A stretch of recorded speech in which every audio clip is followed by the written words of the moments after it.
And a very good evening, everybody, and a warm welcome to a Lyceum evening. And this is coming to you from the Paul Spiritualist Church, and we're down on the south coast of the UK. Great delight to welcome back to our platform here, Leonard Tatt. Hello, everyone. Hi, Len. Len, I've had the great pleasure of hosting, and he was part of one of our rally series here. Huge amounts of information there. So I'm really looking forward to this evening's conversation.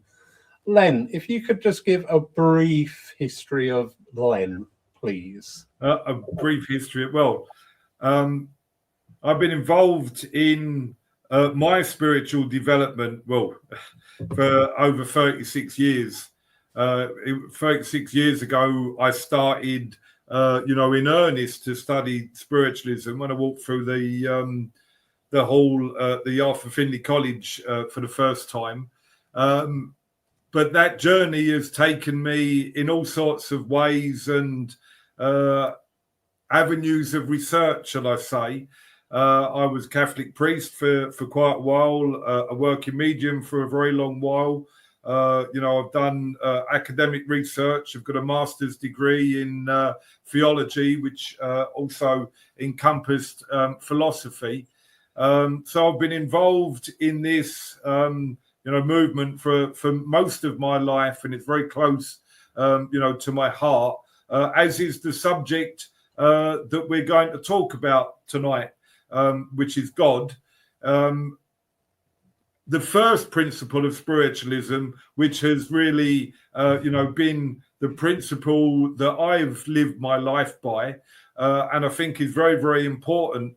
And even after 36 years, I'm only just beginning to, to fresh some of this stuff out and to understand it. I wanted to share some of this, development with you tonight. So, so that's me. Absolutely wonderful. I can't wait for this. I've always found you a fantastic repository of knowledge, of information, and I know by the end of tonight probably my brains are going to be oozing out of my ears again. So absolutely wonderful. It's a fascinating subject, and it's huge. There's so many different directions and ways that our conversation could develop. So I'm excited by that too. Good. Apologies, I'm a bit distracted there. One of the streams wasn't working, so I've just had to do an adjustment there. So welcome anybody who's just joined us on the church page. Len, the title of tonight about how do we encounter God in our mediumship and the first principle. I mean, number one, it's really nice to hear the word God mentioned again. Yep. I think some of the problem, that was partly what I wanted to talk about first, is some of the problem is of our misunderstanding about God or what God is, which is what I, will fresh out in a few moments. But I believe, and this is partly why it's taken, my development has taken such a long time, is that it takes us a great deal of time to overcome our false images and impressions of what God is. So therefore, how can we know if we've encountered God? And some of those impressions, those false ideas, are not just personal; they're ingrained in our society and in our religion and in our world. So we actually get bombarded by them, in all sorts of ways. And one of the first ones that comes to mind for me is Santa Claus. This idea of a God who's making a list and checking it twice, looking to see who's naughty or nice. And then we all get this idea that and you hear this often in religious circles, oh, I've got to get right with God. I've got to do something to please God or get myself into heaven or live a spiritual life. And all of those things, are neither needed, warranted, because you can't be outside of God. You can't do anything to get yourself into heaven. And we know with spiritualism, that everybody, survives physical death. But how? How do we survive physical death? What is it that we go to? What is it that, awaits us when we pass this life? And I think that, the whole idea of looking for evidence and just proving that we survive physical death can lead us down a rabbit hole of, not looking at those other aspects of spiritualism, which are so important. So true. And going back to the God theory, we do this plea bargaining, don't we? Consciously or unconsciously. If I'm good for you, God, then I'm going to go for heaven. If I do this, I'm going to go.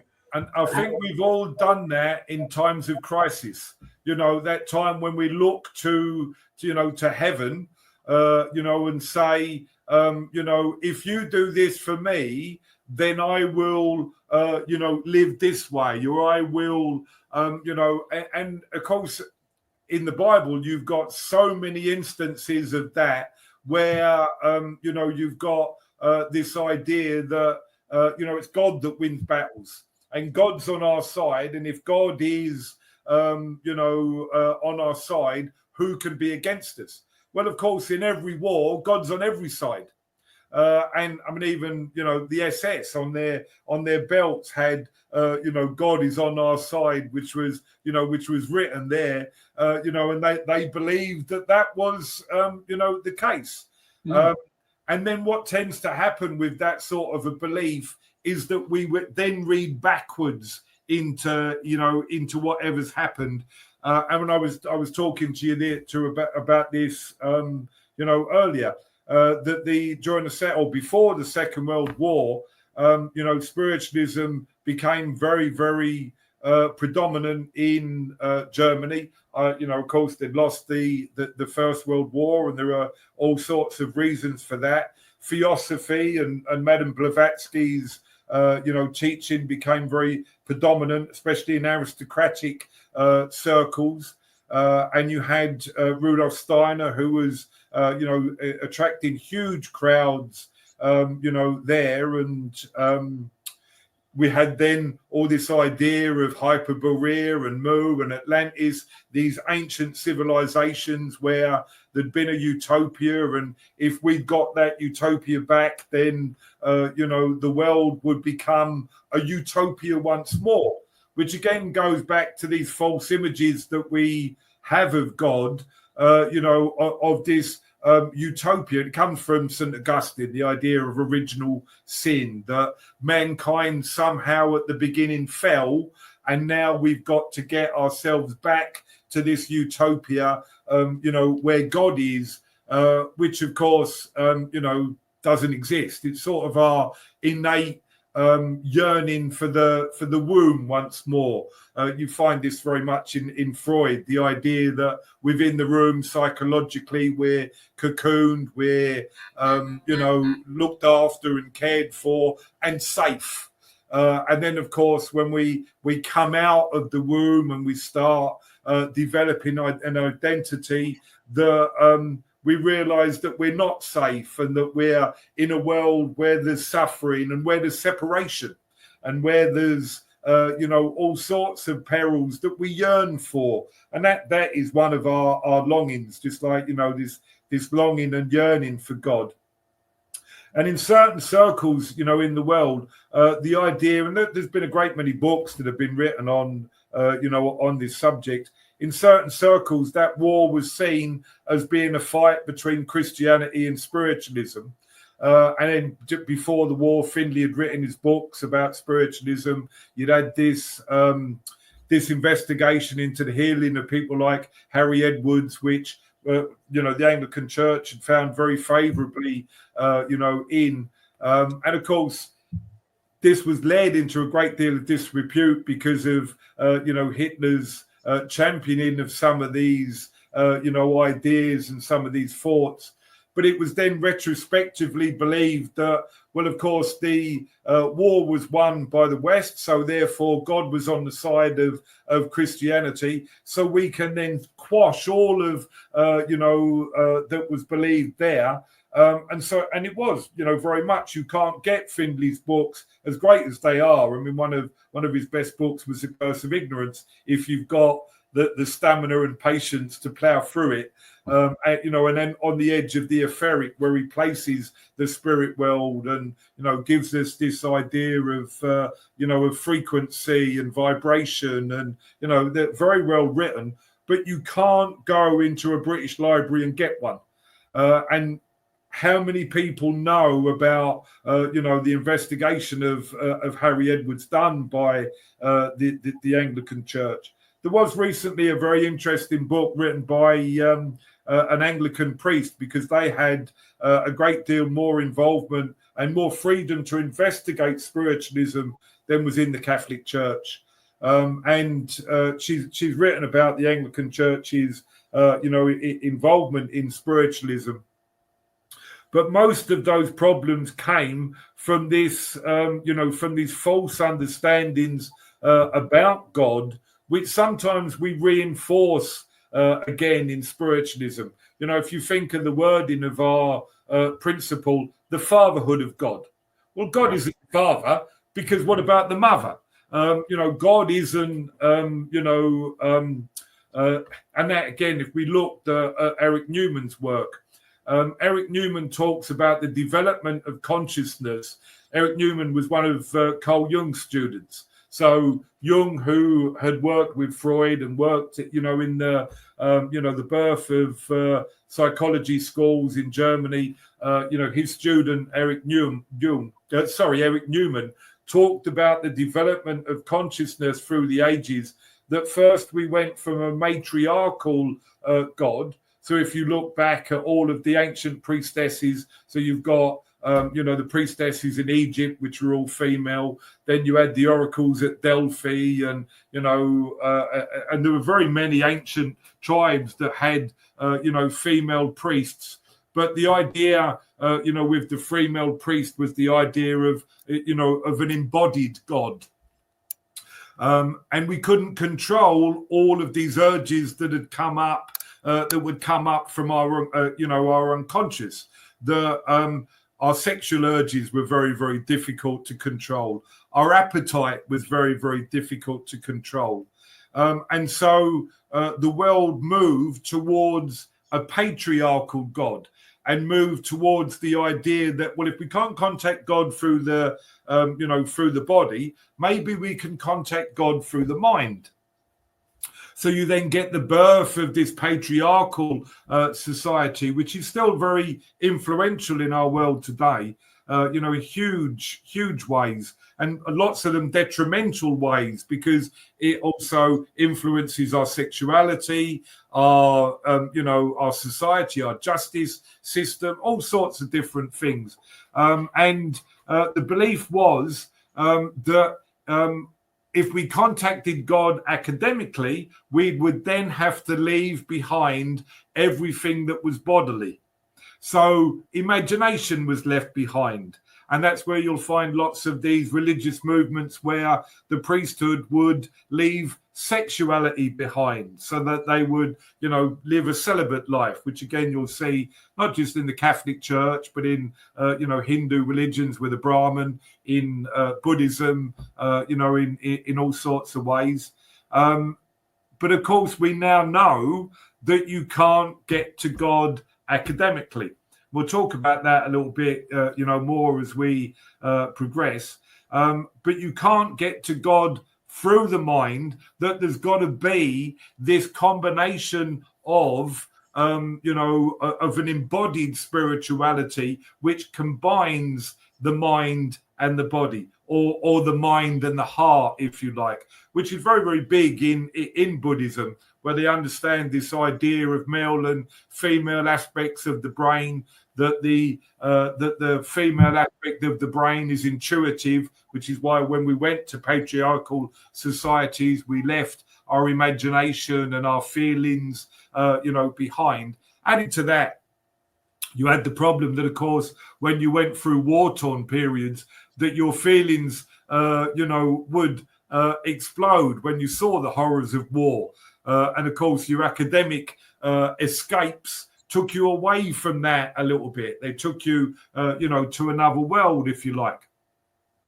So we've got to get back to this idea of uniting, the mind and the body. And of course, the mind isn't just the brain. We know that the brain, is very, very supple. We're living in an era of neurodiversity, but we also know that the brain is an amazing organ that will compensate for all sorts of conditions, that lots of people would think, terminal. And we also know through spiritualism that the mind is able to travel, that the mind can travel. And there's been investigations, especially in America, of using remote viewers and using them for spying on enemies and, to get information that would help a nationalistic cause. And that uniting of mind and heart, is meant to take us a little bit, more forward as a society. Because if we don't combine our heart, if we don't bring together these ideas of, our mental pursuits with love and with those feelings, then what are we? If we don't just survive mentally, there's also an embodied state within the spirit world. What is our first evidence that we give when we're talking of a message, when we're talking of a loved one in the spirit world? We describe their appearance. We describe their physical conditions. Now, that's not just memory. If you read the books of Silver Birch, you'll hear all that idea of, when they come back, to communicate with us, how, those memories come to the fore. But he also used to talk about that, astral body in the spirit world and how that then was left behind as people progressed through the realms and through, their own spiritual development, which continues after we die. It doesn't just, we don't just go to the spirit world, because one thing that we know from spiritualism is that when people die, they are just the same. They've not grown wings and halos and become enlightened beings that can, give you all the information that you need to make your life great, like the lottery numbers or whatever it might be. No, they're exactly the same as they were. They progressed, of course, and they're able to see a little bit further and a little bit more clearly because they're unencumbered by all that the stresses and problems that the physical body brings. But they're in a world where that freedom allows them to flourish and express themselves a little bit more. Very true. Very true. I know in my works, I'm nosy, and I do often sit and ask, where are you now? Where are you now? And I've had some fantastic little snippets of progression, even through mediumship, when there's been contention on the earth. That communication generally will always come in on the vibration of healing. Because I say, listen, Glenn, me and you had a huge row, right? We had a big row, I flounce off, and then I go over to the other side. Then I think, do you know what? I've left that undone. I want to say sorry. I can see better now, and I want to say. So it's a perfectly natural thing for people to say, listen, I'm sorry. I can't change it, but I am sorry for where I am now. Yeah. It's like those wonderful message where you get a husband come from the spirit world, and the wife that receiving the message says, "Well, I didn't want him when he was alive. I don't want him now. You can tell him to come." But you've got a duty to, because we say we're serving the spirit world, and often, as mediums, we're looking for that. Yes, we're looking for that. Verification that we're getting something that's real and substantial. But our service, we say, is for the spirit world, and yet we forget them. And again, if you look at those, those silver birch books, you'll often, hear, and these sorts of things used to go on at places like the SAGB, which, I've had the privilege of working at regularly, where they would have Christmas tree circles for the children in the spirit world. And they would have such wonderful phenomena that would manifest because they weren't there to get a message of eternal life. They were there to exist with that eternal life and commune with them, which again, one of our principles of spiritualism, the communion of spirits, we often forget. But that then brings us back to this idea of God and what God is, because if we don't get that right, there's going to be all sorts of mistakes and processes that go wrong as we then explore the other principles of spiritualism and are then reflected, in our life. Because if you read the Bible regularly, you can get this idea that God is this being that's got a plan for you. He knows how you're meant to live your life and what you're meant to do. And he knows where you should be and where you should be going, as he has for nations and peoples, and he likes some more than others. And, and all that, of course, is just nonsense. What we're doing as we're progressing, is we're making these decisions and, forging our path. If you like, you could say that there are people in the spirit world that have a dream for you. But if we think of our own children and our own loved ones, our dream is for them to be happy. Our dream is for them to flourish. Our dream is for them to be all that they can be. And all that you can be is a human being fully alive.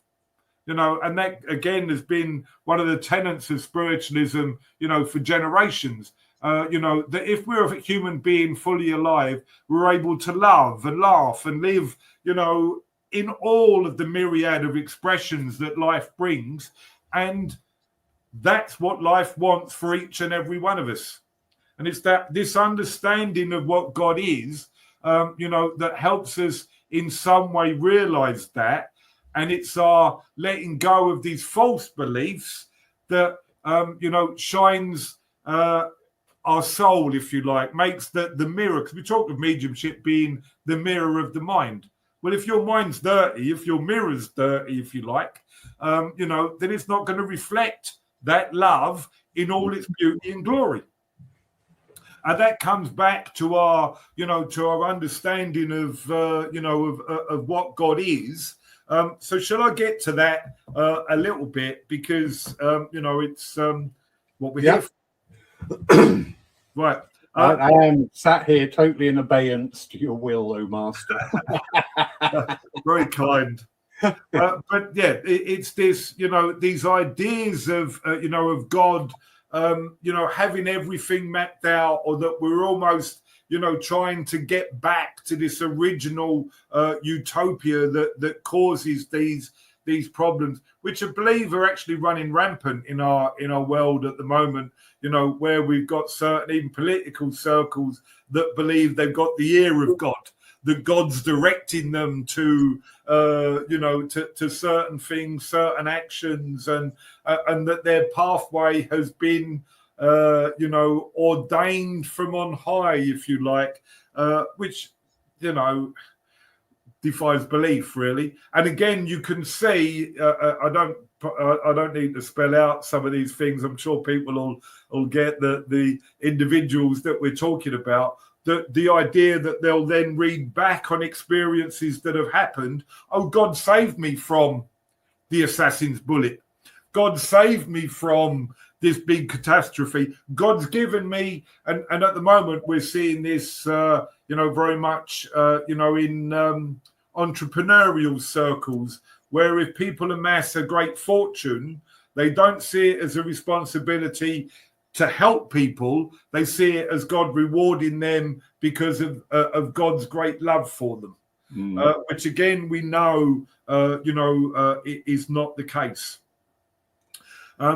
the first, I'm going to use a lot of philosophers and great thinkers, lots of them actually from the church as well, because there's been some great thinkers in the church, but nearly all of them within the church have been condemned for heresy at some time or another, whatever that is, and then later on been drawn back into the fold. And you'll see this actually go on with science as well, where within science, today's firm belief is let go of for tomorrow's new theory and new exploration. And we're constantly moving, within these theories and within these, ideas to get a greater understanding of who and what God is, and therefore our place within the universe.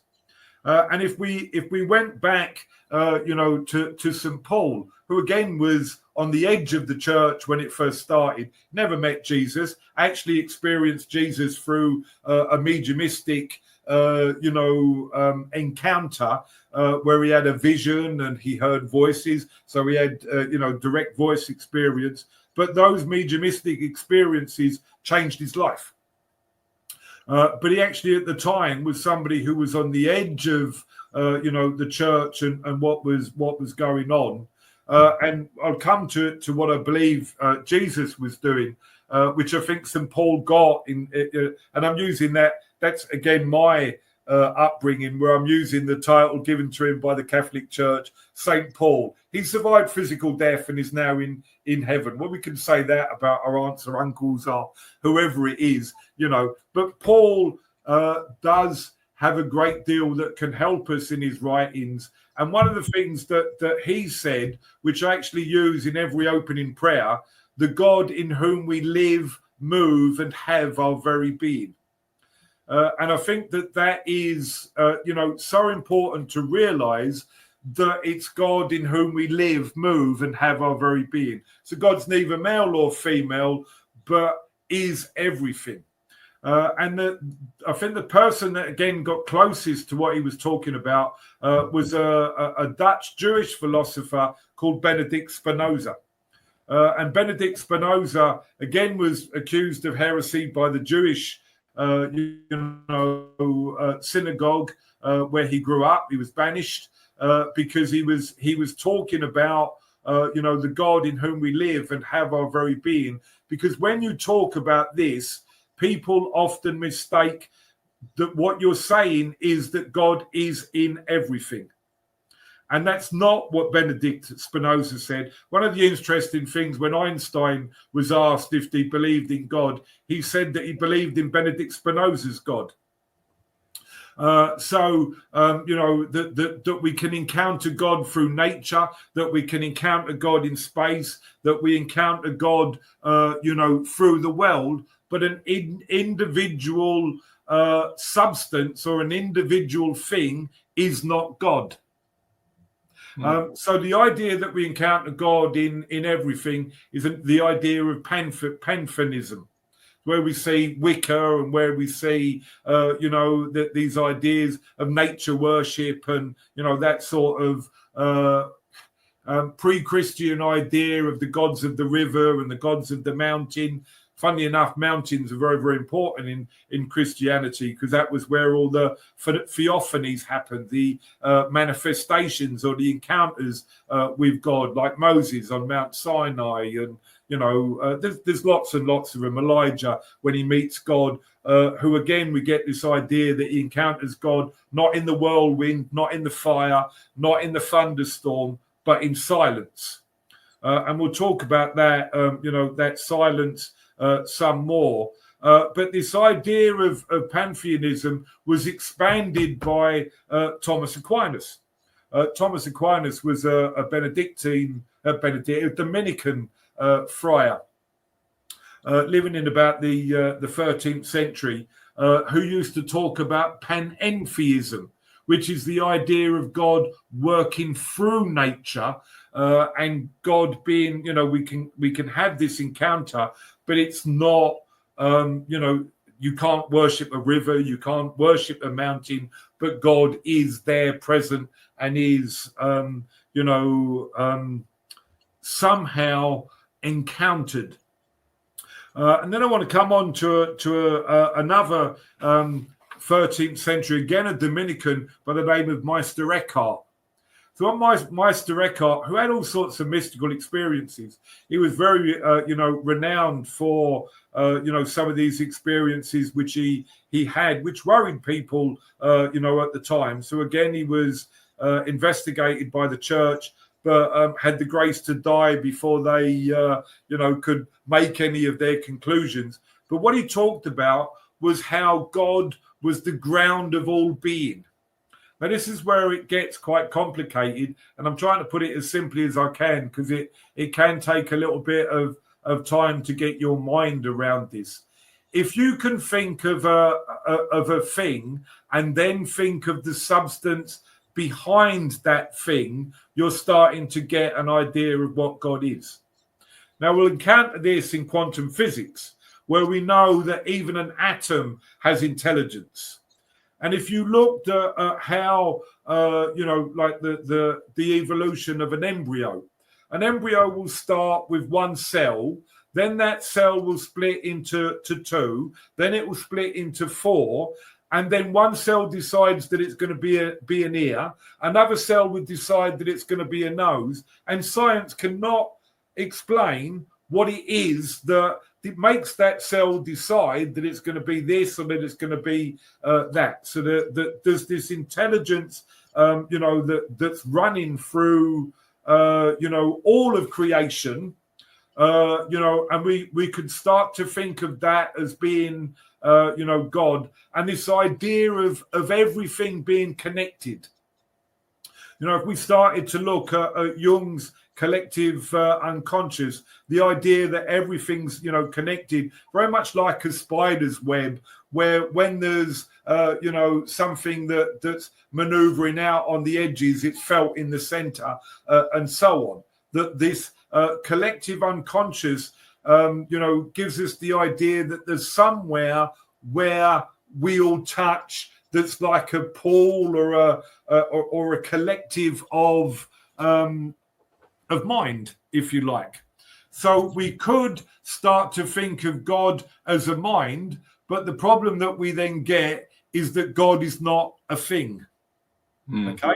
God is not, and this is where our mind starts playing tricks on us, because we very, very quickly want, to make God into a thing. God is, Zeus or Deus, that old man sitting on a cloud who's directing the universe. And we'll get this again with Thomas Aquinas, where you had the first cause and the first mover and, the first principle and so on and so forth. And we can take all that, like the first cause, we could take right back to the Big Bang. Okay? In other words, the universe wasn't formed out of nothing. And I think that this is, religion often says, especially in Hinduism and various other places, our greatest fear is nothing, is emptiness. And that is our fear of death, that when we die, there's nothing, there's just emptiness. That's not the case. This idea that God, who is the ground of all being, is ever seeking to come into life. So again, one of the best analogies really is of water, and this flow going through life, because this power that's God, or that we see through quantum physics, has an intelligence. We find that described so beautifully in the wisdom books, in the Bible, that this wisdom, this intelligence, was there before all time, and it's that wisdom that's directing us, into this flourishing or this abundance of life. But it seems to be forever seeking to flourish in new ways, in diverse ways. It's like it will fill every crack in the pavement with a flower. It will, it will find new ways of expressing itself. We'll find this very much as a wonderful German philosopher who talks about this by the name of Paul Tillich. and he talks about the God, of all being. And this is why, the God of all being is encountered through silence, is encountered because it's not nothing. Even when when we get into space, we know that space is not nothing. It's a something. Okay, and that's why there's communication, because there's a something that it communicates through. In other words, light has to travel through something to get somewhere. And this is what our lives are, is this expression of light, if you like, that's darkened by our false images and false ideas, that's traveling and always will be traveling, and it's going to a greater and greater, understanding of itself. There's another wonderful philosopher, again from around the 15th century in the Netherlands, called Jacob Boehme. And what he talks about is, the God who is consciousness coming into awareness. Okay, so if we can think of God and this idea of the ground of all being as something that's seeking to express itself, but needs to actually gain awareness of what it is to begin that expression and flourish, in whatever form of life it will be and it will become, then we're starting to get an idea of what, what Jacob Boehme is talking about. So God not being a thing is consciousness that's seeking to come into awareness. So what's happening is when we're working with mediumship, and we know, to develop our mediumship, we have to put ourselves in the flow, and that flow is this God that's seeking to express itself, and we have to quieten our mind and touch this. So we're actually encountering through that moment, when we open up to the spirit world, this flow of life, and then we start getting our information. Okay, so the consciousness that's seeking its awareness. So if we think of ourselves, if you like, as being what Jung described us as, was a doorway. So many people start with this idea that, we've got a spark of the divine within us. What Jung said was that we're a doorway of consciousness that is coming into awareness. And if we think of our lives, that's exactly what is happening as we grow older, and as we as we age, we come into awareness. But it's our false ideas and false images, if you like, of who and what we are or what life is that causes all the problems and all these blocks on the way, shall we call it.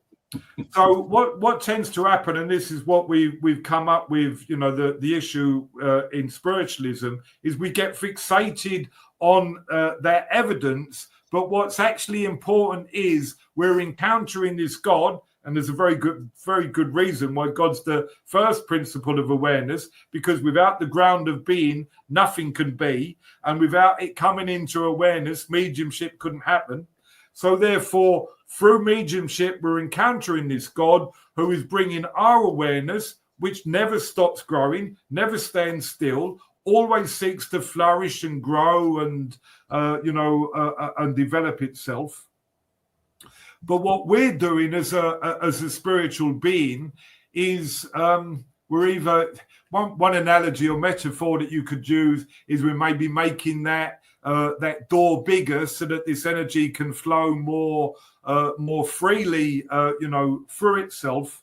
And then when we encounter somebody else, because the same process is going on in all sorts of ways. It's going on through our creative endeavors, so through art or through literature or, through the movies, and to an extent through politics, because that process is working too, but it's our ideas, firm beliefs, firm images that get in the way of it doing what it wants to do, which is where the conflict happens.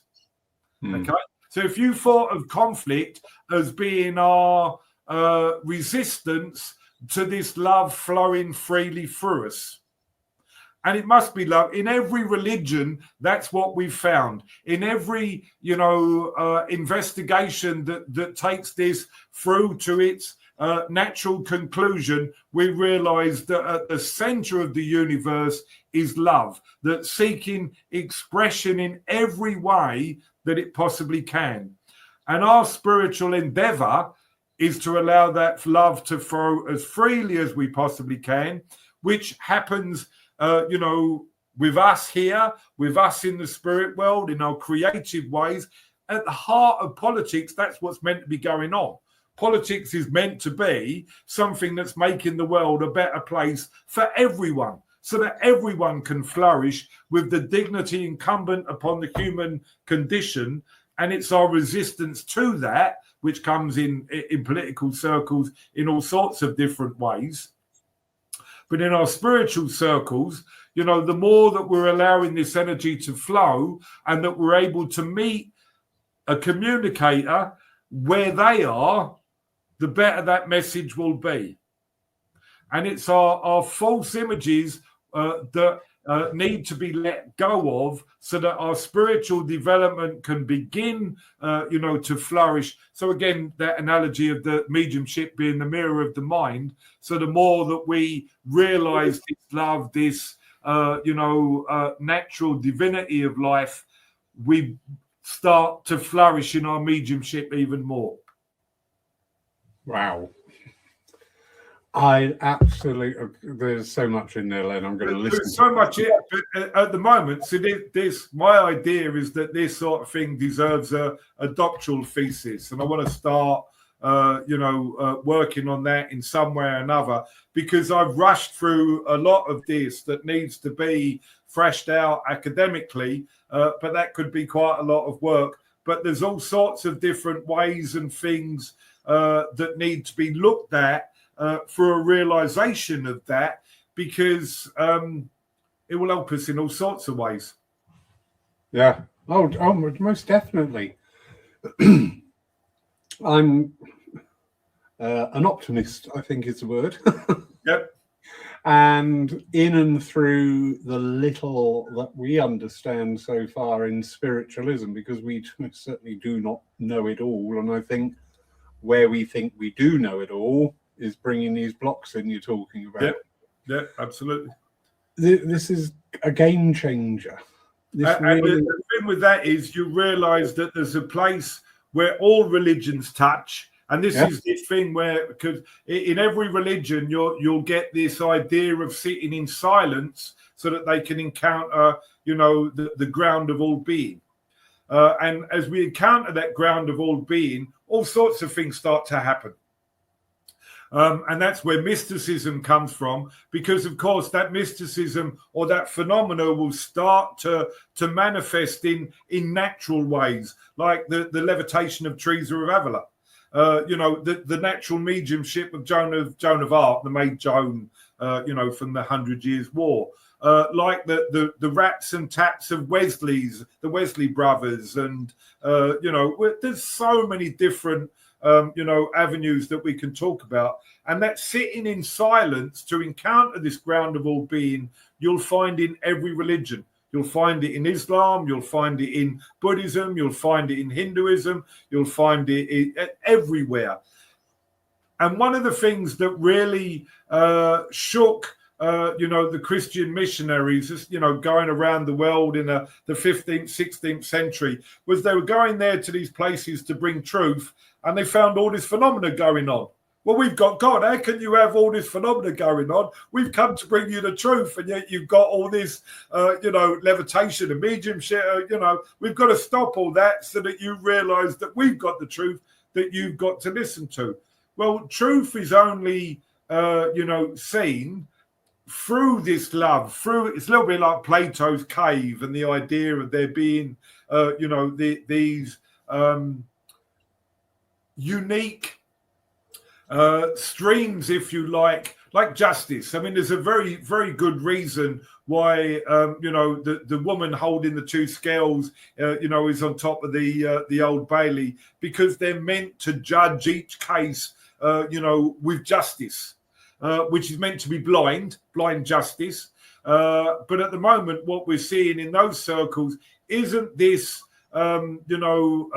searching for justice.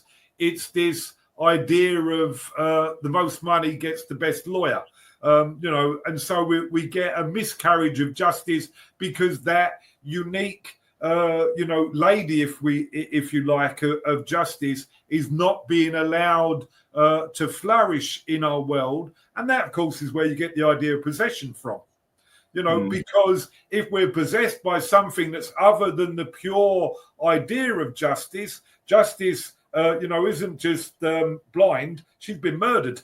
And being murdered, she's now no longer in the court system. It's now possessed by a demon, which is less than, the ideal of justice. And we can see that going on we've seen it, especially down, your neck of the woods over the last, week or two. And then people, again, reading back on it, everything that they want, start to use all of these things for their own ends rather than actually, do what's meant to happen, which is the realization that we've got to look after the victim. We've got to show love in this, circumstance, not violence and condemnation, and But how many times can you sit and discuss these things in an adult environment where everybody's voice is heard?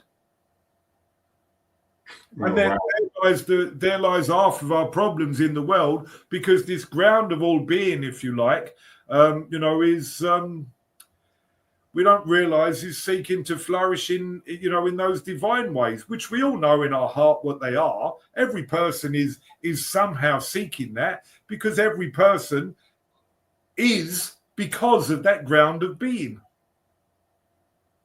Exactly. We're going to shift over here through just a couple of comments coming in on a question.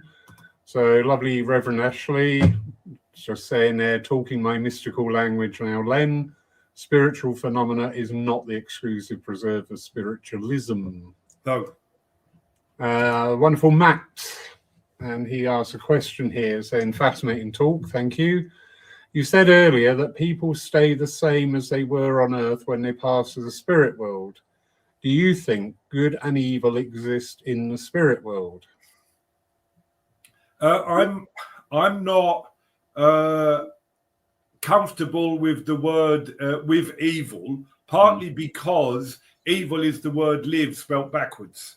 So what we understand as being evil is a life lived backwards. So we could describe anyone that doesn't live life with that flourishing of love, if you like, at its center, as living their life backwards, and that word comes out of it. But at the core of all being, there is this God of love. And this is where we have to meet people. And it is, there are people who are so cut off from it, that are so devoid or separated from who and what they are. And we could call that mental illness, or we could call it, being evil or whatever. But at their core, there is something that they love. Does a gunman love his gun? That sort, and somewhere within that, even wars, some people have believed that they were fighting the war for the right reason. So if you again looked at, the First World War was absolute carnage. You read stories about the Battle of the Somme, you can't even begin to imagine the carnage, that was, perpetrated by both sides. There were people charging over no man's land, over 5 bodies deep of the dead, 57,000 wounded on the first day, and yet that battle went on, for 4 months.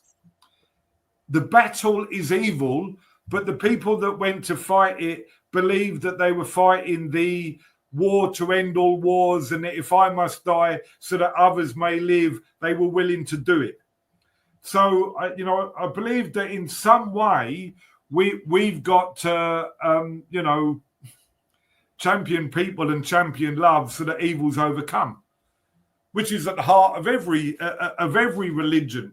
But the problem that we've got in our modern world, is there's so much mental illness, so many people that are not given the basic necessities of life.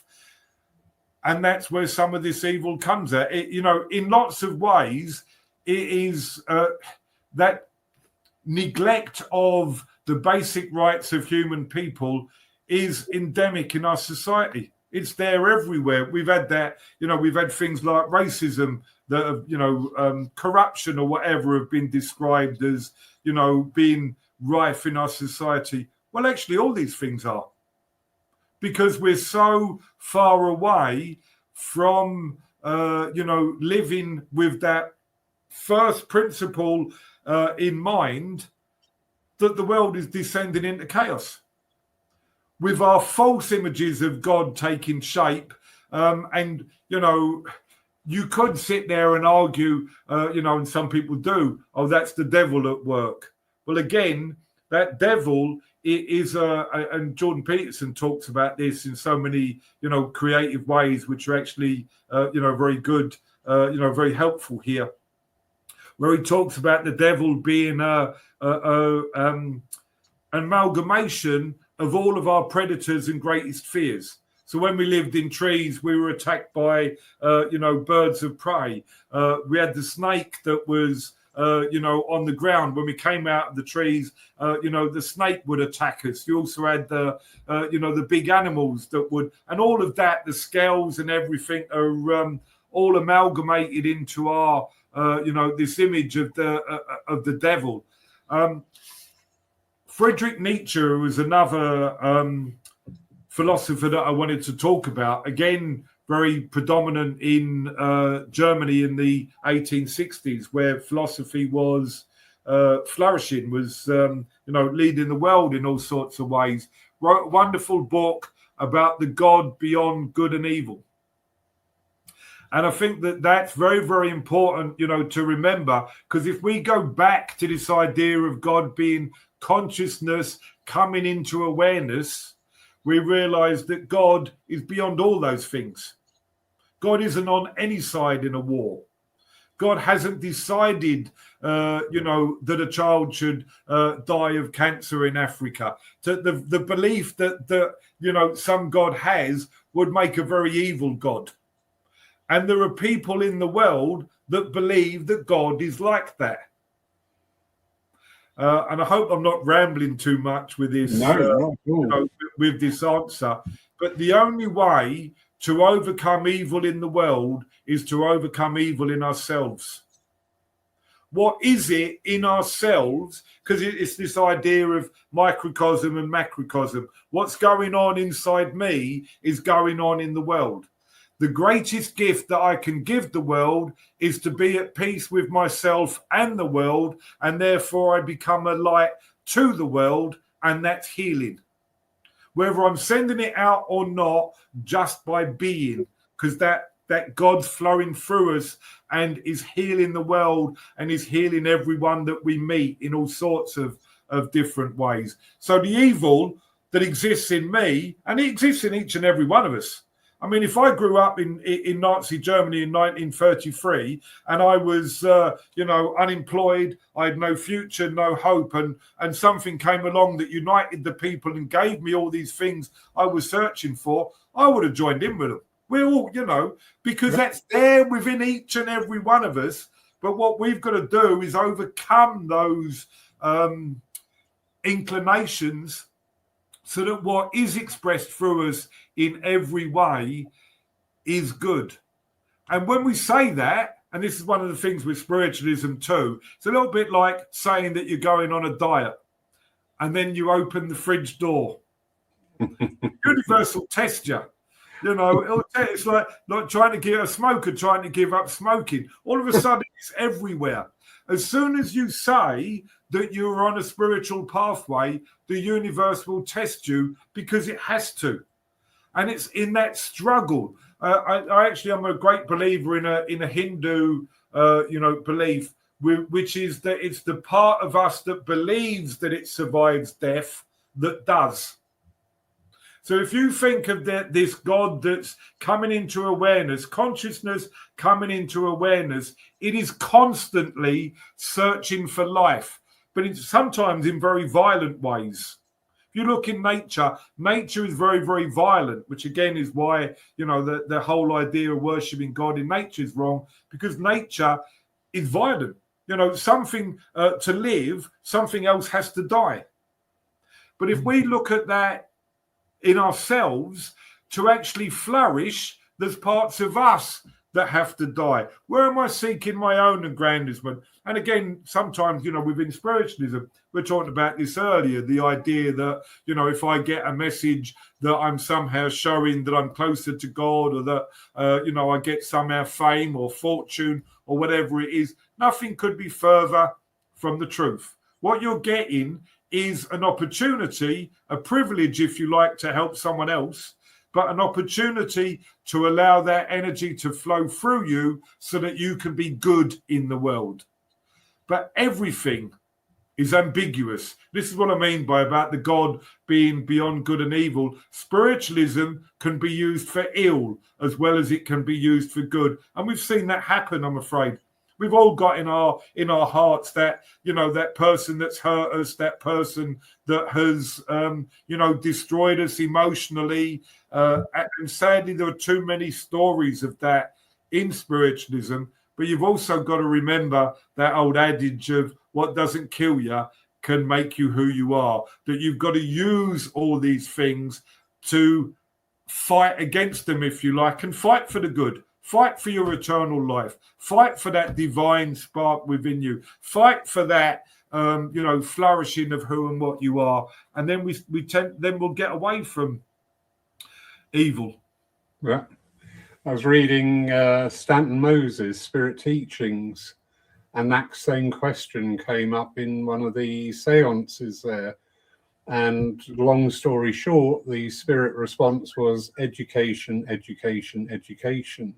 Because they were talking about the death sentence and, how do we cast discarnate souls into the next world, and the next world saying, basically pack it up, because you've got the opportunity here to educate and educate and educate. Keep throwing them to us where we have to do that work. Until we actually see, this great link, from life to life. One of the things that actually drives me mad is when people talk about two worlds. There isn't two worlds. There's one world, but it's seen and unseen, and there are all sorts of interactions that are often happen unbeknownst to people. And it comes back to what we were talking of earlier. If you allow love to flourish, because of the law of like attracting like, the more that you, develop yourself spiritually, the more you'll be surrounded by people of like mind that would never hurt you anyway. Yep. A few comments coming in here. Jan Wallace, she says, I'm a divine being having a human experience, as are all people on earth. If everyone realizes, then it would be a happier place to live in. I don't believe in evil, just man's inhumanity towards others.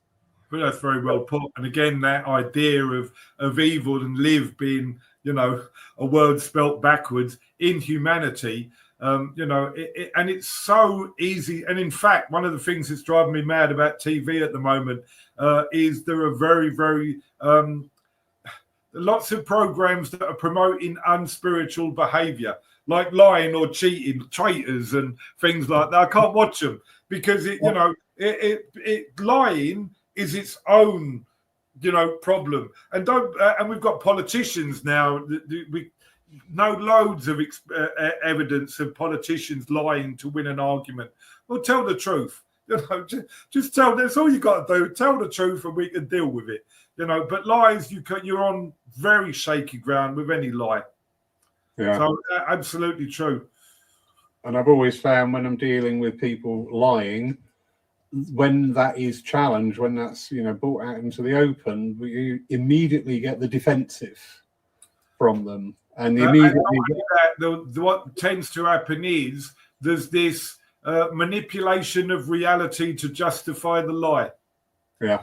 And as I said, that shaky ground, you can't. I mean, there are very difficult things for all of us to deal with. And again, that other one that used to drive me mad, there is no death. And I've done funerals, there is death, and we've got to deal with that in all sorts of ways. And one of the spiritual ways that we deal with it is by experiencing it. And the more that you experience the one of my favorite poets is a Unitarian minister called James Dillett Freeman, and he talks about that separation being part of the love that will happen at the reunion. And I think that is absolutely true, that when we start to experience all of life and are not afraid to realize that there is death, and it's always a tragedy, it's always too early, it's always painful, we begin to realize that all life matters and that nothing should be taken as, as unimportant. Every life is important to someone. Wow. Margaret Challenger, she's saying, for many people, their wrongs are justified because they were committed in the name of God. How can this be? Is saying sorry, God, the answer to our bad behavior? And what does the fatherhood of God exactly mean? There's lots of questions in there. And again, I think, the person that we lie to the most is ourselves. Mm-hmm. And then once we're starting to be honest with ourselves, and some of that again is for good reasons, because of and we've all had trauma in our childhood, but that often leads to this desire to feel worthy. Having been brought up in a Catholic household, I know about Catholic guilt and and trying to make yourself worthy to get into heaven. But once we start being honest with ourselves and we're able to say sorry, then we can actually unite with people. But how often are we willing to hear the sorry of other people? How often are we willing to open our hearts and realize that we all make mistakes? It's very much like, the congregation when you're sitting there in a spiritualist church, go on then, prove it to me. Rather than actually realize that they're part of this communication, and that if they're open their hearts and minds, and that the mediums, even the best mediums in the world, get things wrong. Yeah. And that getting things wrong, and of course, this is part of the reason why we've got such a bad press when it comes to prophesying the future, because so many things have been wrong, of course, and so many times, if they are right, people they can then go, "Oh, you conjured that up and made it happen." And that, of course, has caused so many problems. But in lots of ways, this is what we're trying to do in spiritualism. The idea that when we tell people there is no death, what we're really saying is you'll live forever, so there's no need for your bad behavior. There's no need for that momentary gain, which might make you feel better for 5 minutes, but in the long run will harm you. That if I say sorry, it might be hurtful for 5 minutes, but in the long run, I'll understand you better and you'll be able to get closer to me and understand myself better. And I think maybe our inability to say sorry or to say no might take us to actually what we've meant by the fatherhood of God. The idea that God is never wrong. God does not make mistakes. So you telling me a child dying in a car accident at 16 is not a mistake? It's not. That's a mistake. For whatever way we want to look at it, that is wrong and something that we need to mourn and grieve and, say sorry for. And when we've got, because your father's always right. Your father's, this God that you have as a child knows everything and can do everything. And then when you get older, you realize, no, they're not. No, they're not. And I think that image is something that we need to get away from. And realise that there's much bigger picture. We have this basic tenet, and I think it's pretty applicable to 99.9% of us, that we have this someone to blame or someone to save us energy. Yeah. That displacement, because I always say there's the same person, it's the person that stares at you in the mirror. Yeah. And some of that, it comes from our false images of God, like the savior complex.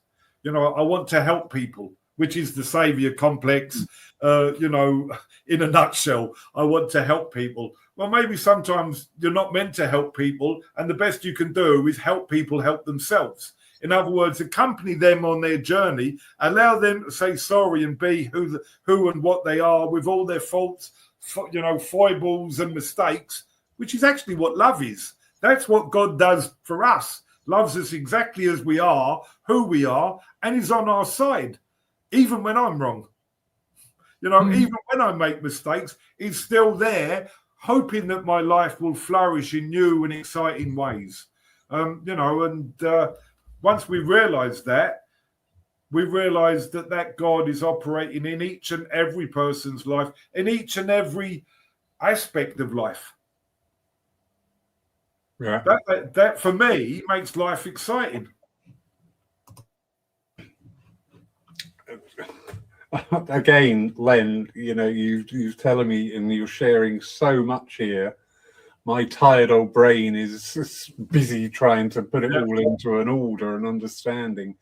Absolutely awesome. Well, with this sort of thing, there's all sorts of avenues that we can, go off in this. And if people have questions later on, they can always, get in touch and, we'll try and answer them. But I just think it is, because of its importance, there's so much, because for me, it's the central principle of spiritualism.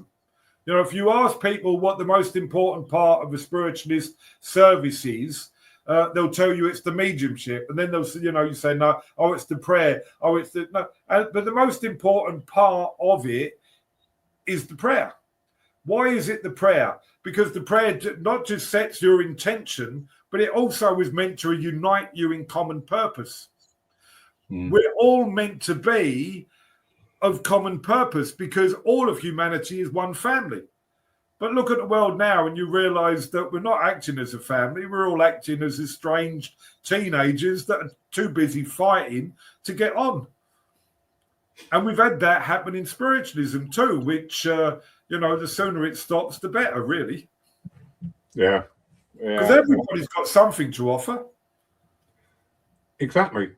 And it is, it's approaching things when we work with that open heart and without our conditions being brought in. And that reflects in our evidential mediumship as well. We have that information come in and we want to make it into a story that we understand. Well, actually, it's not our story, it's their story. So shut up. That surely is one of the points behind a demonstration of mediumship. There could be 70 people there. There might only be 5 people that get messages, but you're involved in every one. But how many people turn themselves off? And, and again, if you think of this as being a flow, like a river or like a stream, this consciousness coming into awareness, it's not the message that's the be all and end all. It's this stream flowing into this ocean, and the ocean is divine love. And we're part of that stream, and we're part of, if you like, the tap that turns it on and gets it flowing. And we're all involved in that. And the most important people in a demonstration are those that will sit there and be absolutely enthralled and give all their energy to what's going on and actually be excited by it, But sometimes we look dead. Very true. Quick hi there from lovely Anne-Marie Bond. Good evening, my darling. Yep. Dan Wallet makes an observation, going back a couple of sentences, a very dysfunctional family at present. Why? For me, and that, the idea of family, because we've lost the idea of conversation, the idea of loving someone, even though they've got a difference of opinion to me. Like, so what? Or the idea that if I don't like someone, I have to stop loving them. It's like, I mean, it's just so childish that we've got to grow up emotionally to be able to overcome it. That we've got to let people, be who and what they are at the present time to disagree with us. Because sometimes, I remember once listening to a conversation, it wasn't important what somebody said, but they, whatever they said, somebody looked at him and said, I don't agree with that. And he thought for a minute and he went, no, neither do I really. And then you can move on. The only way that we really learn is by expressing something which gives us the idea, to investigate it and to learn it ourselves. And then, it's like the idea that every message we're giving, the real message that we're giving as mediums is to ourselves. How many times when you're given a message, is it your memory that you're using to pass on to someone else? Is it your experience? And you're thinking, oh, yeah, I'm telling myself this. So the more experiences you have, the better, more variety in your messages you can give. Which is absolutely fascinating. It means that this God who is love, seeking awareness, seeks expression in my life, which is what each and every one of us want, really. Yeah. I've always said, the messages are another representation that nothing is ever lost. No. Nothing is ever lost. No. And again, you'll find that in Silver Birch's books where he talks about that message, that voice going out through the universe. We know that from recordings that, somewhere on some planet far away, they're listening to all of this, and pricking up their ears. And I think, that's very important because we know energy doesn't die, but we also know it never ever stays the same. Yeah. It never ever. And that's our life. Our life is a journey. Our eternal life is a journey. We know from the spirit world, and I keep going back to Silver Birch's books. I think, they're unequaled in how they describe the spirit world, because they talk about this progression through the spirit world onwards and upwards to higher and higher, planes. And that when we sit in a circle, there's a circle in the spirit world sitting, and a circle above them sitting, and a circle above them, to planes that we can't even comprehend right now. And we seem to have forgotten all this. It's like the spirit world are at our beck and call and at our service. We say we're serving them, but we expect them to turn up at the drop of a hat and just do all this, stuff for us, as if they've got nothing better to do. There's probably a reason why we don't hear from certain people when they get to the spirit world, because they're in other, forms of service, living, their life in ways we can't even comprehend yet. And if we comprehended them now, would there be eternal life? Because we'd have an idea of exactly what it was like, so therefore we'd have lived it. There are experiences in the spirit world that we can only marvel at right now, but one day we'll experience, if we allow ourselves to. Yeah. Or we can surround ourselves in darkness, and that's that point about, fighting for eternal life, fighting for the good. And it's a very bad analogy because I'm using the word, fight, because it really is, a desire, if you like, an intention, which takes us back to the prayer, the idea that our focus. Ernest Holmes talks about where the mind goes, energy flows. So what we put our minds on is where energy flows to. And when we start thinking of that, the more we concentrate on that, and we know this in all sorts of ways, because the more I think about my mediumship, the more I'm involved in it, and it starts to grow and flourish, and, but what is it that we're putting our minds to? How are we spending our time? And what are we watching? Like I said, with those, TV shows that, at the moment, some of them can rot us spiritually, So we have to be careful. Yeah, we've got to be very mindful of our environment. Yeah. what we're taking in from our environment, be it on the TV, be it through books, be it through internet, be it through our social circle. It's a very common thing that people feel really uncomfortable, where they feel like people around them have changed. So again, it's this displacement. Oh, they've changed, so I can't get on with them anymore. Rather than saying, do you know what, I'm changing. Thank you. You know, we've had a great time. We've thoroughly enjoyed it. But things are going to keep moving, and I may not be so involved or enamored by you anymore. I think you're touching on the psychology there, and I'll talk about this in spiritualism in a little while. We don't enjoy other people changing psychologically. You know, it's like a smoker telling another smoker that they're going to give up smoking. All of a sudden, this smoker doesn't want you to quit smoking, because then they feel worse about, and you see this, to a certain extent in mediumship, where, we should be really enjoying the good mediumship of others. We should really enjoying the good artwork of others. But often that green-eyed monster, rears its head, or, the politics that so many of us are boring, in spiritualism, which you've got to have to a certain extent, because every organization, has to be run, somehow. And it's not always a pretty, thing, because somebody's got to be told no, and somebody's got to be told you're not quite ready yet. And I think we've lost the real art of knowing how to do that. Like if you looked at the development circles, Gordon Higginson's church, he had so many that were running, but he would also put his, hand on somebody's shoulder and go, right, you're now going into the intermediate circle, and, and then, of course, feel, so nervous or not quite ready. And others, he would say, well, you're not quite ready. I want you to do, But how many of us then are emotionally intelligent enough to hear that no, or to take a step back, or to, and how often do we inflict ourselves on other people when we should be nurturing our own spirit, should be taking that time out to look after our own spirituality? And there are so many times in our lives when we've got to do that because it's important. That is so true. And I love that word, emotional intelligence. Well, it's 2 words. Yeah. I do love that phrasing. I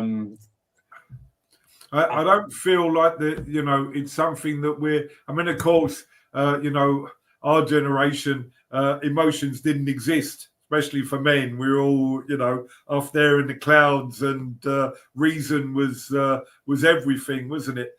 And sometimes the pendulum swings rather than actually stops in the middle. But then we're that law of the pendulum, old good Jeff and Ouspensky, we're always seeing this, extremes that we get. Ashley Oliver brings in, it is easier to demolish than to build. Spiritual envy speaks of the sense of lack in the individual. Spiritual maturity is a huge topic that is unaddressed. Yeah. That is so, and part of that is our domination of the mediumship. Some of the most spiritual people that you'd meet at a spiritualist church just made the tea. Would bring in a cake every week for people to enjoy, or would be the dog that somebody brought in every week that would be there giving love to absolutely everyone, whatever was going on in their life. And the maturity that these animals show, is so often extraordinary. Us mediums can act like petulant little children. We've all done it from time to time. Yeah. Yeah, I agree totally. It is a path. It is a constant readdressing thoughts. It is a constant self-examination. Yep. Yeah. Going away from situations. The more you work with it, I find for myself personally, I can walk away from a situation and I've just got this nagging doubt. I know something could have been better. Yeah. Something could have been better, and to sit with that and to look on it and be honest with yourself. I think part of that has come from our fixation on, personal rights. It's my right, my freedom. Yeah. But what about personal responsibility? And that's why it's one of our principles, is because we're all connected. Personal responsibility isn't just about me. I'm responsible for your feelings personally. I am personally responsible for how I make you feel. But how often do we make that into a self-centered, it's nothing to do with me? It comes back to that old idea, which one of the greatest stories in the Bible. Am I my brother's keeper? Cain asked God, and the answer is yes, you are. Because we all are, But how often do we, and it should be that personal awareness comes, from the monitoring of our words. Will these words do kindness? Will these words build someone up? Will these words make someone feel better? Or am I just being destructive? Am I just venting? And there are reasons that we have to vent. I recently went to a lovely seed talk by a doctor who's actually from Manchester about trauma and how trauma is housed in the body. And one of the things that she talked about, which was very interesting, was this idea that we've got, that the only two responses are fight or flight. But she talked about three more. She talked about freeze, fawn, and the other one where, you roll up into a ball, a little bit like hedgehogs do. And that made me, think, because we often, all employ those five traits, but we've only been involved in the fight or flight. This is important when we're talking about emotional intelligence, because fight or flight are the two emotionally unintelligent responses. I either fight you or I run away. You're making me feel uncomfortable, so I will either fight you. And there is, of course, those are the responses in the animal kingdom. Well, freeze, of course, we've probably all done, where we've sat there absolutely silently and we've said absolutely nothing. Or we've rolled up in a ball, which is where we shut ourselves away in the room. We put the music on as loud as we can to make sure no one, can get used to us. Fawn is a very interesting one. It's a little bit like mice that are captured by a cat, and they'll do everything that they can that the cat wants, and they let the cat play with them or whatever, because they realise they can't run away. And often we'll do that as human beings. But those five responses are animal kingdom responses. Now, of course, we are part of the animal kingdom. We still have that. And this is why you can, and sometimes it's talked about in very bad ways, where people talk about that higher self. But our lower self is, of course, our animal kingdom, reactions, the fight, flight, fawn, and I've forgotten the term of it, and freeze. But there is another spiritually mature response, which is getting involved. Get involved in that situation, contribute to that situation. And it might not be in ways that are useful at the time, but if they're not useful, you've learned from it, and you then learn how to contribute even better. But often we're employing those five animal responses rather than using our spiritual senses. It's like when we talk about the mediumistic senses, they of course mirror, if you like, our physical senses. And we have to be careful with that term, spiritual. Like you were talking about earlier, spiritual centers. They're not always spiritual, because anything that can cure you can kill you. Love can kill you. You know, over loving someone can kill them sometimes. And that was the beautiful thing about, you know, someone like Gordon knowing exactly when to put his arm on someone's shoulder, was he also knew when not to. Mm. And that knowing when not to is deeply important. Flop. That's it. Thank you, Ashley. Thank you, Ashley. Yeah. That was yeah. It just went, but she's lovely, Tony. She's doing these seed talks around the country, and her point is that most of our responses, like, and they know this from psychology, you know, overeating, you know, is a trauma response. Our body's seeking comfort. Freud talks about this, you know, and so many people in spiritualism come to mediumship because of trauma. Mm. Which finds its way, and what she was talking about, which was so interesting, there was a study on, and they called it ACTS, acute childhood trauma, and there were 12 sources of this acute childhood trauma, you know, from sexual abuse and things like, one of the worst is actually neglect, and emotional neglect, which makes people very, very, you know, emotionally unintelligent. And often brings these 5, you know, animal, you know, reactions to it. But they reckon that this study found that over 80% of people have had at least one of these 12 trauma experiences, and that something like 20% had 4 or more.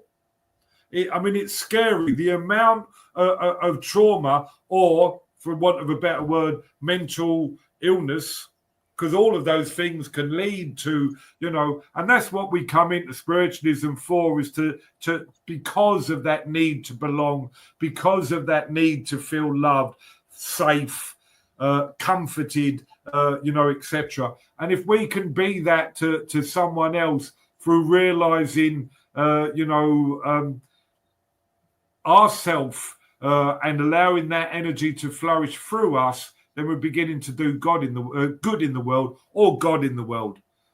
And actually, one thing that always, you know, fascinated me is the etymology of words. The word kind comes from the word kin. Kind, realizing that everyone's kin. So everyone is of one family, so we treat them as such, and we're kind to them. But how often are we not? Mm. And that should be, you know, not a source of shame, because shame can cause, you know, its own trauma in the body, but a source of encouragement to do better in the future. Because whilst energy always changes, that experience is gone. I've been forgiven. I can move on. But next time I encounter this person who rubs me up the wrong way, I can endeavour to be different. That is a really difficult lesson. It is doable. Yep. It is doable. There are places that you can try. My current playground, if you like, or learning, is shopping. Driving was always, you know, my playground. Someone pulls out on you, and you know what men are like. But now you keep yourself calm. But I'm finding that in shopping now, especially if you're doing it first thing in the morning, where all the personal shoppers are absolutely everywhere and you can't get in anything. And I have to count to 10 every now and then. No, they're just doing a job. And yeah. This touches on a very salient point as well. It's about taking the philosophy of spiritualism, not switching it on when you walk into the church and switching it off when you walk out of the church, which is something, sadly, we are seeing more and more. It is very hard to be that spiritual person existing in this world, but it is not impossible. It's not, and we have an eternity to learn it. But it's a good job, good thing to start now. Don't leave it off till tomorrow. Start it now.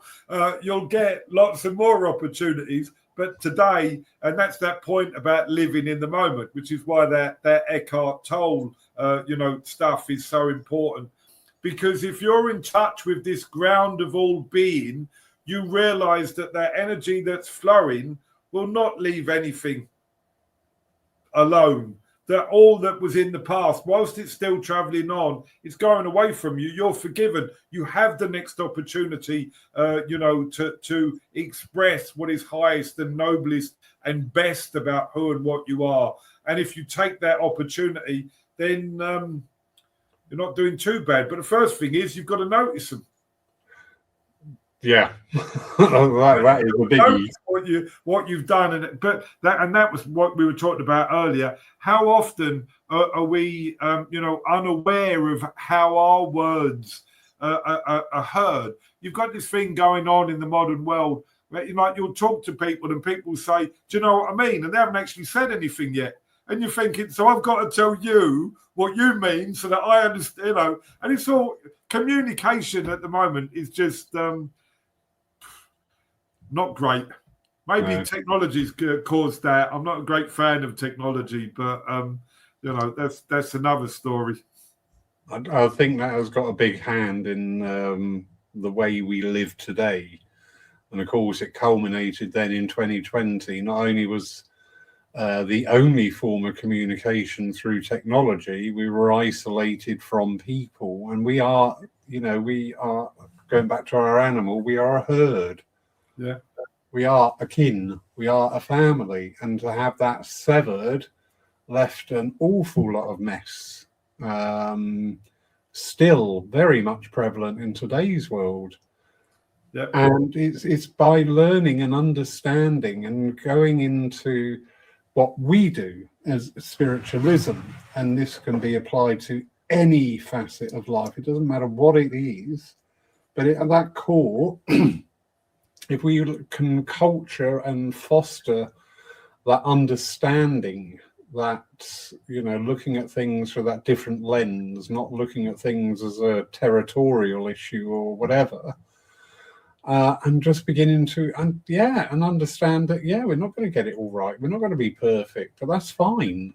Yeah. I mean, it's fascinating. And this is one of the things that, I'm trying to encourage with this, this talk. And as you were talking, it made me think of something that Gordon used to do. It was always fascinating, where he used to sit, where he was doing a demonstration. He used to do this often at the hall as well in the library. He'd sit there for a little while, to sit in that ground of all being, to feel the energy and the vibration of the place. And there were times when he would do the demonstration before anyone got in there. So they would turn up and there would be a little envelope under the seat of the people that got the message. And the message was all there.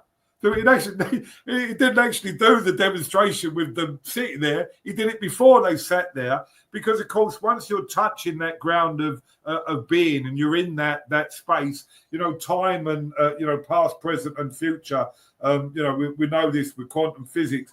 And I don't think there's mediums about at the moment. I don't know if I couldn't do it, but the accuracy that he used to get just by sitting there and doing that was extraordinary. I want to give it a go. Yeah, well, but he only learned how to do it by learning how to do it.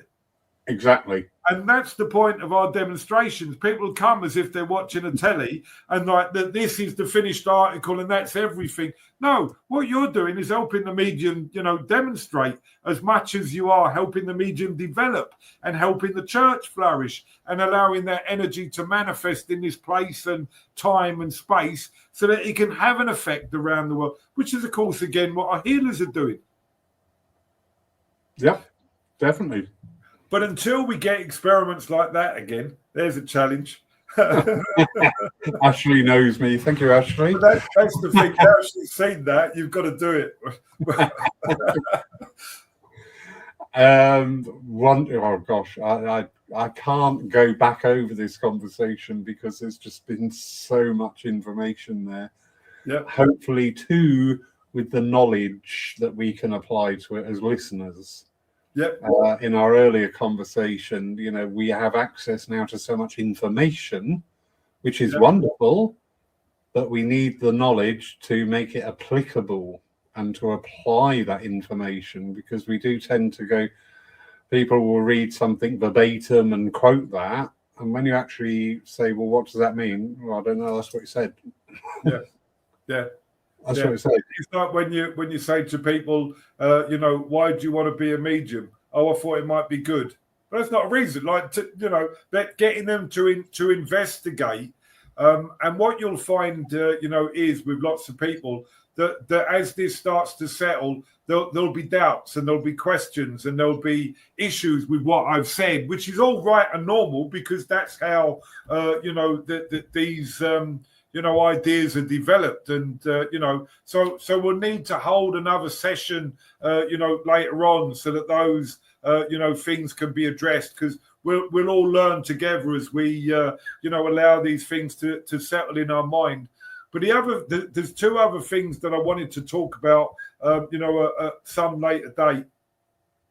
Because what I've been fascinated with, is one thing that spiritualism gets fixated on is this date of March the 31st, 1848. And I've often been contemplate, well, was there anything before? And if there was, what was it like? And I've been doing a great deal of investigation into that, which, it's been one thing that I found, which from my background as well, where mediums, the local priest used to be your local medium, used to be your local seer, and they would go and see the priest for the healing. Of course, they had the time to do it, and they were the ones that were sitting in the silence. But there's so many other historical, instances of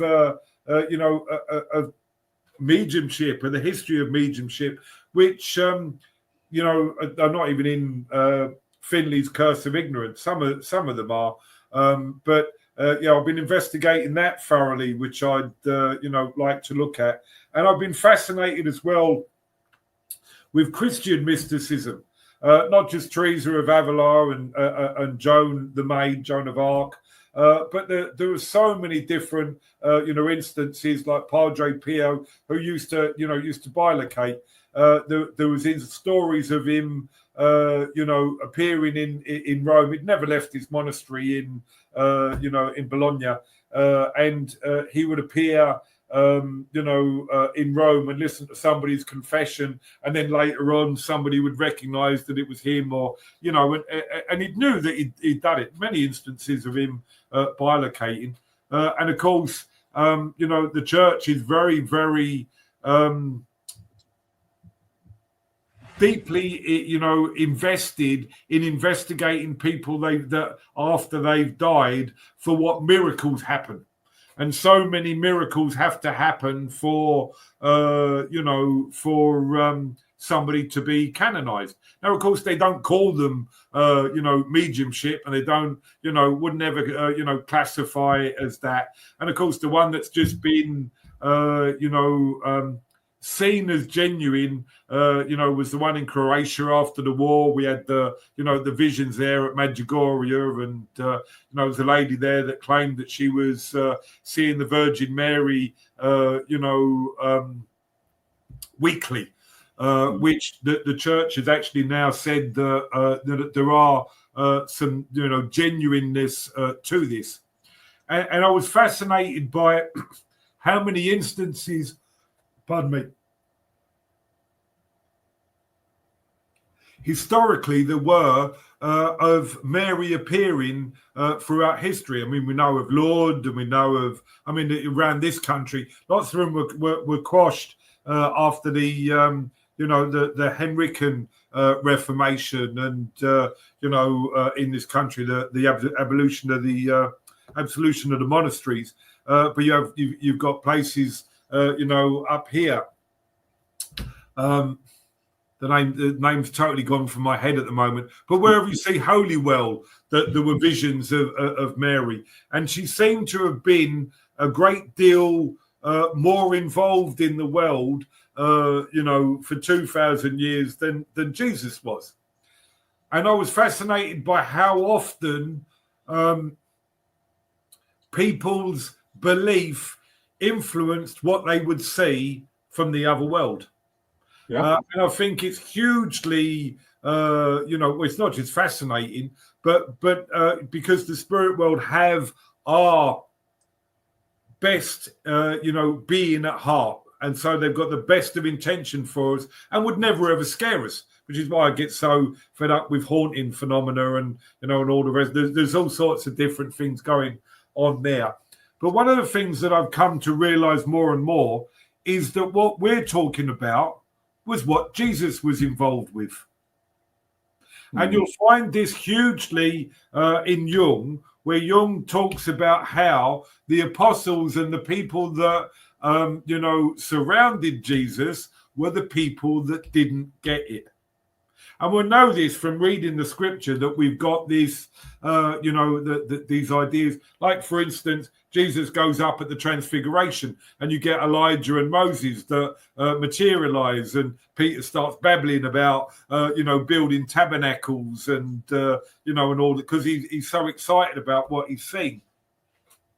But what Jesus is involved in is this raising of consciousness, this awareness that he hasn't ever sought, to prove life after death, or because it didn't interest him. To him, that was a given. It was just, natural. It was the religion that he'd been brought up in and was as evident as breathing was to him. But what he was involved in was raising our consciousness to do the things that you were talking about, self-examination and, personal responsibility and this communion with all life.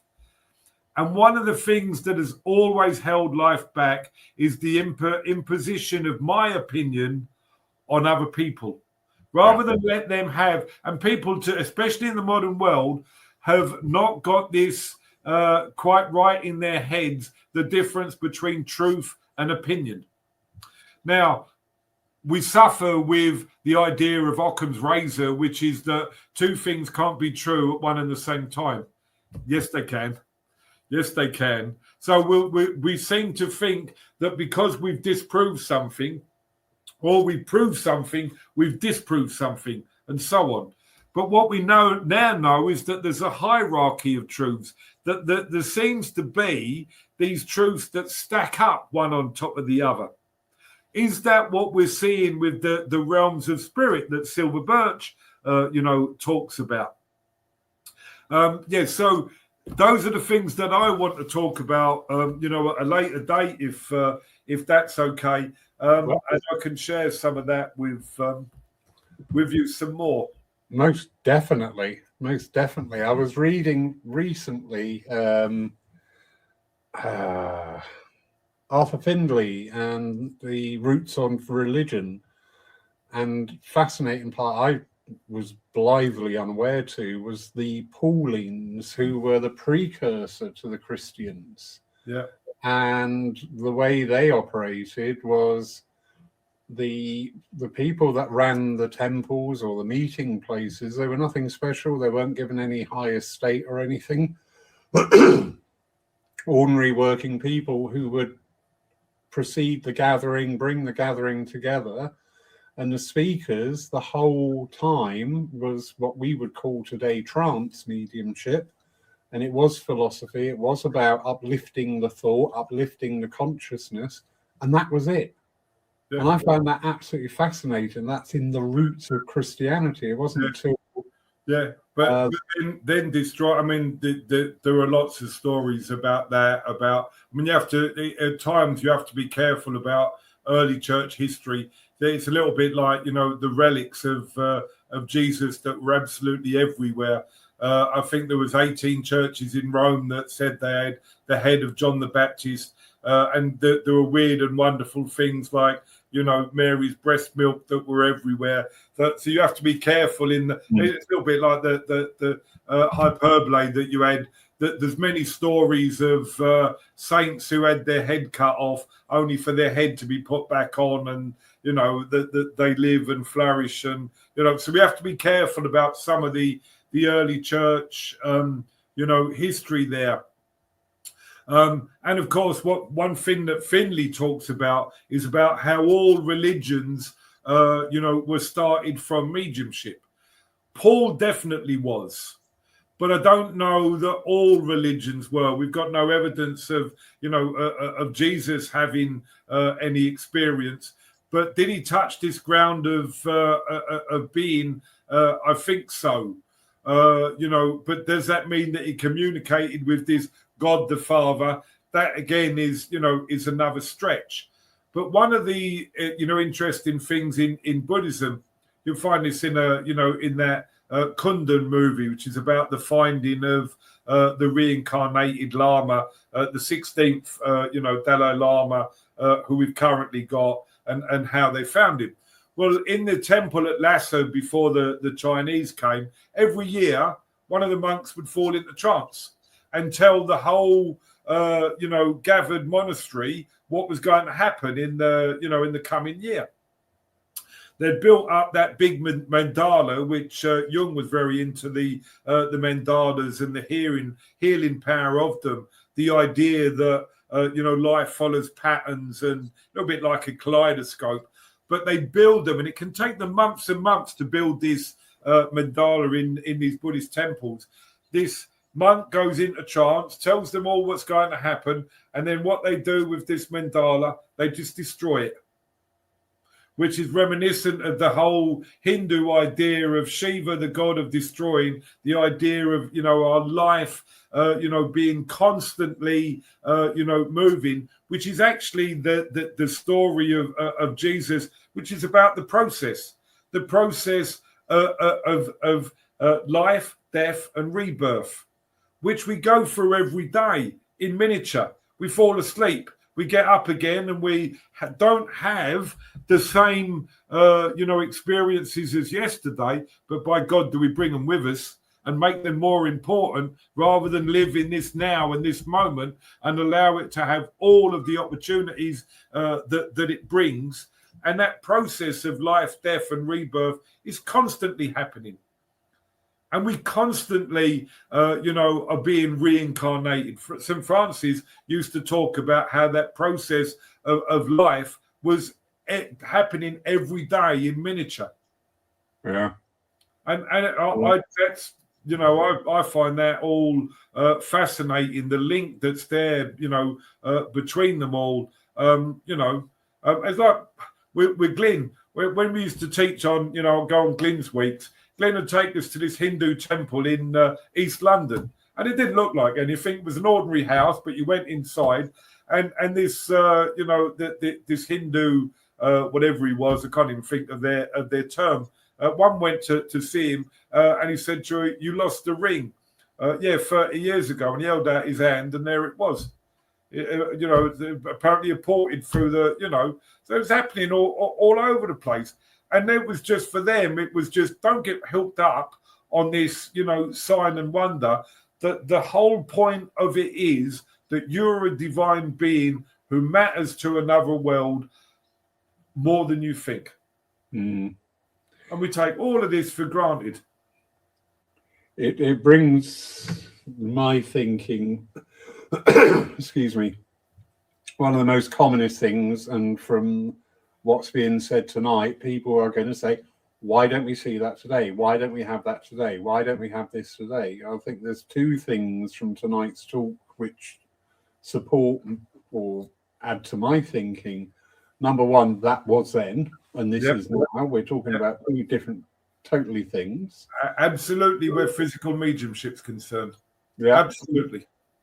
Number two, we can see, we'll call it the damage that the phenomena of evidential mediumship has done to spiritualism, because people have got hooked on this phenomena. Oh, that was a good message. I'll come back next week and see if I can get something better.